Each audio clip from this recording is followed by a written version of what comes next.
Olá, muito boa tarde. E a partir de agora você confere as notícias desta sexta-feira, dia 29 de abril. E o governo federal ampliou para 35% a redução no IPI, que é o Imposto de Produtos Industrializados. Em fevereiro, havia sido divulgado um desconto de 25%. A medida pode baratear o custo de vários produtos, como, por exemplo, roupas, calçados e até carros. O decreto foi publicado nesta sexta-feira no Diário Oficial da União, mas já era aguardado pelo mercado. O ministro da Economia, Paulo Guedes, havia anunciado que o governo tomaria essa decisão. A redução no Imposto de Produtos Industrializados, o IPI, será de 35%. A medida amplia o desconto anunciado em fevereiro, que foi de 25%. O IPI incide sobre diversos tipos de mercadorias e o valor costuma ser repassado para o consumidor. Por isso, o corte pode beneficiar vários setores da economia.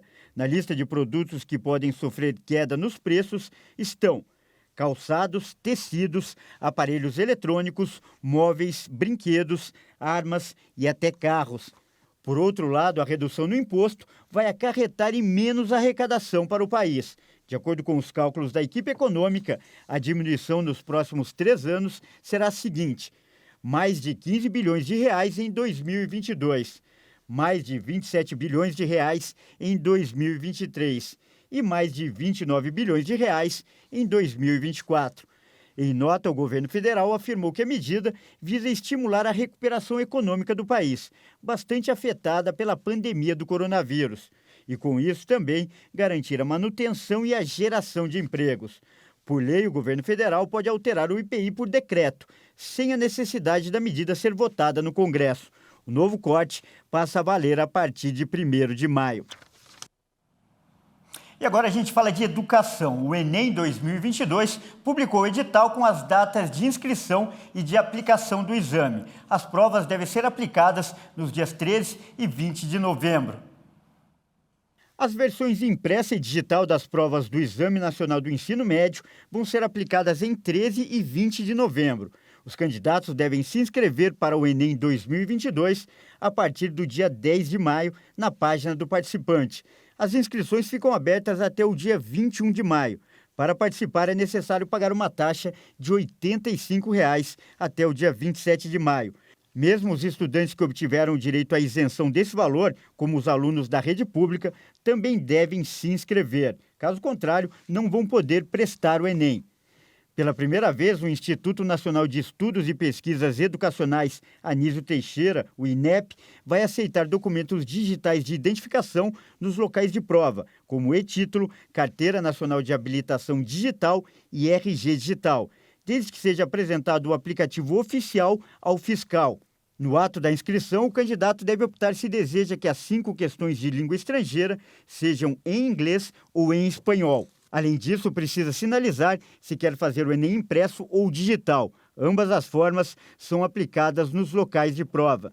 No dia 13 de novembro, os candidatos respondem a questões de língua portuguesa e estrangeira, ciências humanas e redação.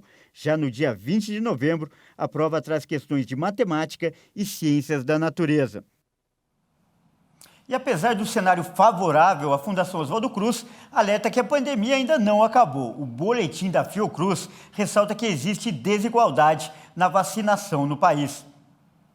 O novo boletim do Observatório Covid-19 da Fiocruz apontou que, graças ao avanço da vacinação, o Brasil vive um bom momento, com tendência de queda dos principais indicadores da Covid-19.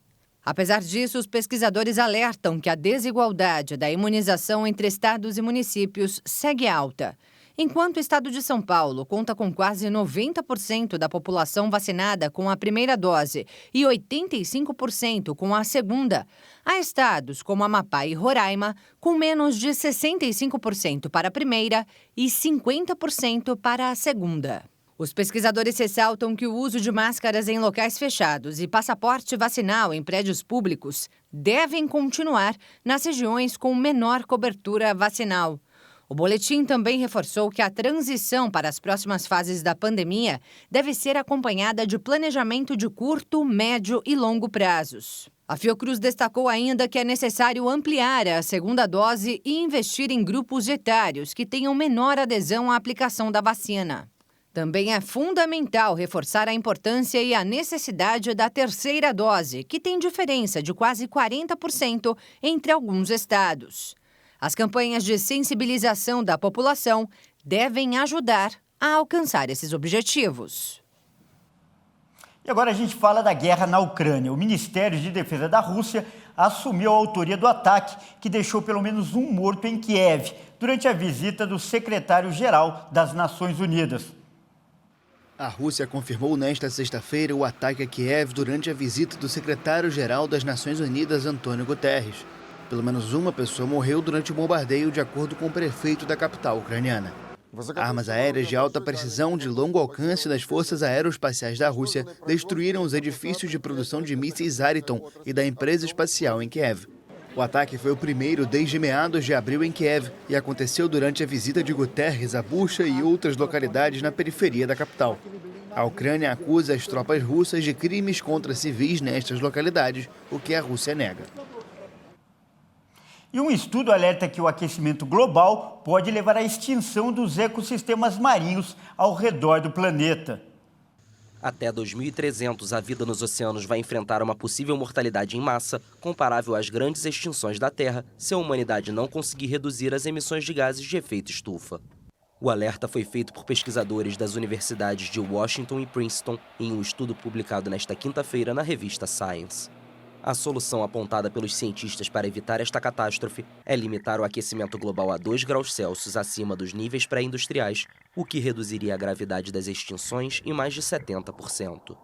De acordo com eles, se o aquecimento global continuar como está, os ecossistemas marinhos ao redor do planeta poderão sofrer uma extinção em massa comparável à do final do Permiano, conhecida como a Grande Morte. Isso aconteceu há 250 milhões de anos e levou ao desaparecimento de mais de 2/3 da fauna marinha, devido ao aquecimento e ao esgotamento do oxigênio, condições semelhantes às de hoje.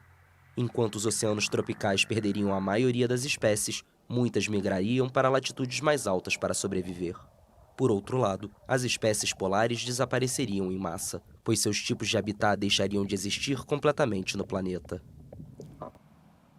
E já que a gente está falando de animais, vamos a uma notícia boa. Um tucano que estava com o bico quebrado ganhou uma prótese feita por uma impressora 3D. A cirurgia para o implante levou 2 dias.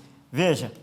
Quem olha rápido ou de longe não percebe que o bico verde é uma prótese de filamento feito na impressora 3D, fixada com resina acrílica.